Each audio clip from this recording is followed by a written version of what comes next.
s'est rencontré cette année, j'ai découvert l'association et je crois que vous avez tout juste. C'est-à-dire que vous avez de l'avance par rapport à tout ce qu'il faut faire en termes de solidarité, d'accès à la santé. Et vous répondez aux problématiques de la ruralité. La ruralité, c'est une problématique plus importante encore, c'est la dépendance et le fait qu'on ait de plus en plus de personnes âgées en ruralité, et ça nous pose effectivement beaucoup de questions, et c'est des nouveaux enjeux auxquels il faut qu'on réponde. Et je crois que dans le moment dans lequel nous sommes aujourd'hui, des associations comme les vôtres méritent d'être connues. Ma présence ici, elle signifie donc beaucoup de reconnaissance. Vous avez un statut de bénévole, vous menez des doubles combats, à la fois votre maladie et en combat aussi pour la solidarité. Je crois que c'est vraiment immense ce que vous faites, donc c'est encore une fois un grand remerciement et une énorme reconnaissance. Peut-être pour vous parler un petit peu de santé aussi, parce qu'effectivement, on a le sujet de moins en moins de médecins. Mais ce n'est pas uniquement le sujet de la ruralité, c'est aussi le sujet des villes moyennes. À Vichy, vous avez de moins en moins de spécialistes.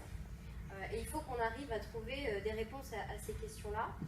Et là, effectivement, vous avez parlé du plan santé, Ma Santé 2022, qui est un plan du gouvernement. Donc c'est un plan, ce qu'il faut bien savoir, c'est que c'est une stratégie qui est proposée par l'État, et nous, il faut qu'on se l'approprie. C'est-à-dire que ça ne va pas tomber du ciel.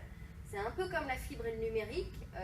C'est pas parce qu'on vous annonce un plan et qu'on vous dit que d'ici 2022 ça va être mis en place. Nous, notre rôle, ça sert un peu de temps en temps quelque chose, malgré tout ce qu'on peut dire en ce moment, mais d'être élu et d'être député, ça sert parfois à quelque chose. Et moi, mon rôle dans l'Allier, c'est de faire en sorte que ce qui est annoncé au niveau national, eh bien, on soit certain que ça déroule dans nos départements et dans nos territoires. Et mon rôle, c'est de demander et d'aller voir les différentes instances du département et de travailler main dans la main avec les élus pour faire en sorte que toutes ces annonces, ce soit une réalité. Et dans Ma Santé 2022, ce qui est proposé, c'est que, alors vous avez parlé aussi des groupements hospitaliers de territoire, donc c'est des hôpitaux qui travaillent ensemble pour essayer d'apporter des solutions ensemble, essayer de mutualiser et j'ai envie de dire de créer des synergies. Et donc là, on souhaite aller plus loin. On ne sait pas si ce sera contraignant ou pas pour l'instant. On aura des discussions, et je sais qu'il y a des discussions au niveau national aujourd'hui qui se tiennent, mais pour que tous les professionnels de santé, et pas uniquement les médecins, vraiment discutent ensemble. Vous allez me dire c'est la base, bah oui, mais malheureusement aujourd'hui on est quasiment obligé, d'être une contrainte pour que les gens et les professionnels de la santé se parlent, que les infirmières, qu'on oublie trop souvent, et qui pourtant sont celles qui sont au quotidien des personnes âgées, les aides-soignantes, les médecins bien évidemment, et les autres professionnels de santé se parlent dans une instance dont il faudra définir le périmètre pour qu'ils se mettent d'accord sur le fait d'assurer des gardes, de s'assurer qu'il y a vraiment une permanence des soins, peut-être aussi créer des synergies ensemble et je veux dire, peut-être, on sait que les maisons de santé c'est des bonnes solutions aussi, mais il y a peut-être aussi des mécanismes à imaginer avec les hôpitaux et j'ai envie de dire les médecins libéraux à l'extérieur. Donc voilà, il y a des choses qui vont se passer, il va falloir que tout le monde participe. Je pense que votre association sera largement associée. Je sais que voilà, vous travaillez beaucoup avec l'ARS, et l'ARS c'est bien évidemment l'Agence régionale de santé, qui est notre représentant, qui est, on va dire, le bras droit du ministère de la Santé et des Solidarités pour appliquer la politique au niveau de la région.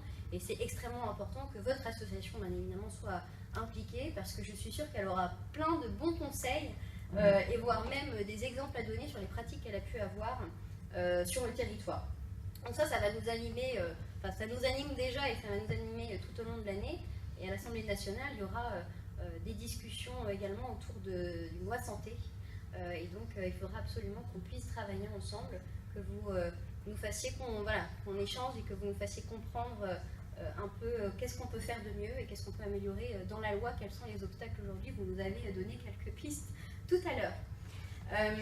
Je voulais vous dire un dernier mot peut-être aussi sur le bénévolat, parce que vous êtes une association, même si parfois on a presque l'impression que vous êtes un service public, mais c'est une réalité, c'est les relais, et heureusement que vous êtes là. Je pense que ces derniers mois, et j'ai envie de dire, on a beaucoup opposé les différentes générations, les personnes âgées, les jeunes. Je pense qu'on est totalement dans le faux quand on oppose les générations, parce qu'au final, on a besoin de tout le monde. Et c'est vrai que dans nos associations en Allier, on a beaucoup de bénévoles qui alors, sont à la retraite et on a trop peu de jeunes. Et donc on a un enjeu majeur qui est d'attirer les jeunes et on a un enjeu majeur aussi de faire en sorte que nos bénévoles présents restent là.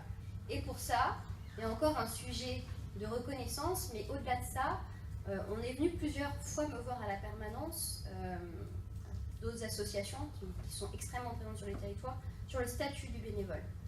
Parce qu'il y a des responsabilités qui sont pour certains d'entre eux, et notamment ceux qui sont au conseil d'administration et au bureau, le trésorier, alors surtout le président, a une responsabilité. Et il faut absolument qu'on avance. C'est quelque chose qui était dans notre vision de départ, mais il faut qu'on soit des députés, plusieurs à porter le sujet, parce qu'il faut vraiment qu'on avance. Il y a déjà eu une proposition de loi, ça veut dire quelque chose qui a été porté par les députés, pour protéger le président de l'association, mais quand elle disparaît, quand elle est liquidée. Donc ça veut dire que ça c'est, on va dire, la phase finale, et c'est en général pas très réjouissant. Il faut aussi qu'on protège le président et les bénévoles pour faire en sorte que ce monde associatif continue à vivre et qu'il attire de plus en plus de monde.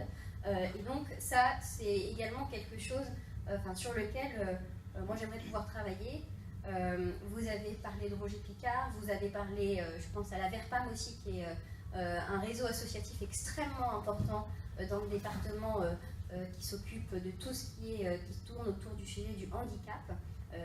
Ils ont les mêmes problématiques et pour moi c'est extrêmement important d'avancer sur ces sujets-là parce que ça facilitera votre défense. C'est censé faciliter votre travail et puis vous encourager encore à mener ces actions qui sont extrêmement précieuses. C'est toujours dangereux de me donner la parole parce qu'en général je suis longue. Je suis ravie en tout cas qu'il y ait des services civiques aussi. Bon courage à vous et j'espère que vous saurez accompagner au mieux l'association parce que on a besoin de jeunesse, on a besoin de dynamisme et je crois que le service civique que vous avez choisi sera extrêmement formateur. J'en terminerai uniquement par un dernier mot qui m'a marqué aussi sur la numérisation des services publics et votre volonté à travers ce camion itinérant à pouvoir éventuellement prendre quelqu'un de salarié qui accompagne les personnes qui ne sont pas à l'aise avec le numérique, qui ne sont pas à l'aise avec l'informatique. Et ça pose la question de l'accès aux droits, sur lequel vous êtes extrêmement mobilisés, sur lequel je suis extrêmement mobilisée aussi, et qui est une vraie problématique, parce qu'aujourd'hui vous avez plein de Français qui juste ont des droits, mais ne le savent pas. Et quand ils le savent, c'est pas forcément évident. À la fin d'année, vous avez tous entendu parler de la prime d'activité, les plus 100 € au niveau du SMIC, et le fait qu'on choisisse comme véhicule la prime d'activité. Il y a des tonnes de Français qui ont réalisé qu'ils pouvaient bénéficier de cette prime d'activité. Donc ça fait des années finalement qu'ils se sont pas, ils auraient pu avoir cet accès aux droits et finalement ils l'ont pas activé. Donc nous, moi mon enjeu aujourd'hui d'élus dans un département comme l'Allier, c'est de travailler sur ce sujet-là, sur cette thématique. Je m'inspire beaucoup, votre association, je pense que là encore une fois a tout compris, parce qu'elle démultiplie ses présences devant les hôpitaux, devant les supermarchés. Ce camion qui va à la rencontre des Français dans nos territoires ruraux, la mobilité, on le sait tous, est une vraie problématique. Et donc, il faut maintenant que les services au public se déplacent vers les populations. Et je crois qu'effectivement, il faut aussi accompagner et apprendre à ce service du numérique. Et peut-être qu'il faudra plus d'humain. Finalement, on va retrouver de l'humain à côté de l'informatique. Et finalement, c'est pas plus mal que ça. Ça s'appelle la médiation du numérique. Et je crois qu'il faut avoir une attention particulière dans les départements comme les nôtres, personnes âgées, éloignement, d'un point de vue de cet usage du numérique. Les collectivités y travaillent, et je les remercie. Les maires ont bien pris conscience de cette problématique-là. Et moi, quand on nous dit, Bénédicte, on va fermer un service public, je pense notamment, là c'est un service au public, les guichets SNCF pour acheter son billet de train. On a eu la problématique dans l'Allier ces derniers mois.